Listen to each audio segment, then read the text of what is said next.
ఈరోజు మనం డిస్కస్ చేద్దాం ఒక కామన్ టాపిక్, ఒక ట్యూబ్తో ప్రెగ్నెన్సీ రావచ్చా. సో ఇది చెప్పడానికి మనం ఒక కేస్ డిస్కస్ చేస్తాం. సో మన దగ్గర ఒక పేషెంట్ ఉంది 7-8 months బ్యాక్. ఈ పేషెంట్ మ్యారేజ్ అయ్యి 7-8 years అయింది. పేషెంట్కి ఒక పాప ఉంది, న్యాచురల్ కన్సెప్షన్. ఆ తర్వాత patient had one more conception, అది ట్యూబ్లో వచ్చింది. తర్వాత she had a surgery for that tubal ectopic, ఇంకా రైట్ ట్యూబ్ తీసేశారు. ఆ తర్వాత వన్ సింగిల్ ట్యూబ్తో పేషెంట్ ఒక 4-5 years న్యాచురల్గా అటెంప్ట్ చేసింది, కానీ ప్రెగ్నెన్సీ రాలేదు. సో పేషెంట్ ఫైనల్గా ఒక ఐవీఎఫ్ డెసిషన్ తీసుకుంది. సో మన దగ్గర ఒక రెప్యూటెడ్ ఐవీఎఫ్ సెంటర్లా పేషెంట్కి ఐవీఎఫ్ అయింది. ఫస్ట్ ఎంబ్రియో ట్రాన్స్ఫర్ అయింది, ఫెయిల్ అయింది. తర్వాత రిమైనింగ్ ఎంబ్రియోస్తో వన్ మోర్ టైం ట్రాన్స్ఫర్ అయింది, అది మళ్ళీ ఫెయిల్ అయింది.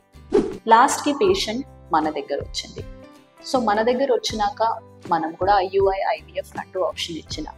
బట్ ఆల్రెడీ 2 times ఐవీఎఫ్ చేసినాక పేషెంట్ ఫైనాన్షియలీ డ్రెయిన్ అయ్యి మేము ఐవీఎఫ్ చేయలేకపోతున్నా అని చెప్పింది. So we went for option of IUI. First మనం లెఫ్ట్ ట్యూబ్ పేటెన్సీ చెక్ చేసినాం. అసలు లెఫ్ట్ ట్యూబ్ బాగుందా లేదా, లెఫ్ట్ ట్యూబ్లో ఏమైనా ప్రాబ్లం ఉందా అది చెక్ చేసుకున్నాం. ఫార్చునేట్లీ లెఫ్ట్ ట్యూబ్ బాగుంది, స్పిల్ బాగుంది.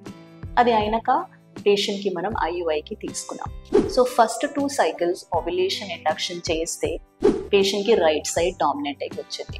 అన్ఫార్చునేట్లీ మనం క్యాన్సిల్ చేసుకున్నాం. థర్డ్ సైకిల్లా మనం యాక్చువల్లీ ఇంజెక్షన్తో స్టిమ్యులేట్ చేసినాం, సో దట్ మనకి రెండో దగ్గర డామినెంట్ ఫాలికల్ రావాలనేసి. సో దిస్ టైమ్ లక్కీలీ మనకి లెఫ్ట్ సైడ్ డామినెంట్ ఫాలికల్ వచ్చింది. వి వెంట్ అహెడ్, ఇంకా కరెక్ట్ టైంలో కరెక్ట్ స్పర్మ్ వాషింగ్ చేసి ఆ పేషెంట్కి ఐయుఐ చేసినాం. లక్కీలీ అది పాజిటివ్ వచ్చింది. ఇలాంటి కేసెస్కి ఫస్ట్ ప్రెగ్నెన్సీ వచ్చినాక మనం ఏం చేయాలి? The first and most important thing is pregnancy location ఎక్కడ ఉంది. సో 10 days తర్వాత పేషెంట్కి ఫస్ట్ స్కాన్ చేస్తే she had a beautiful intrauterine pregnancy. ఒక బాగున్న శాక్ ఉంది, దానికి ఒక లైవ్ బేబీ ఉంది, కార్డియాక్ యాక్టివిటీ ఉంది. సో ఈ కేసుతో మనకి చెప్పాల్సిందే దట్ 1 ట్యూబ్తో కూడా ప్రెగ్నెన్సీ రావచ్చు.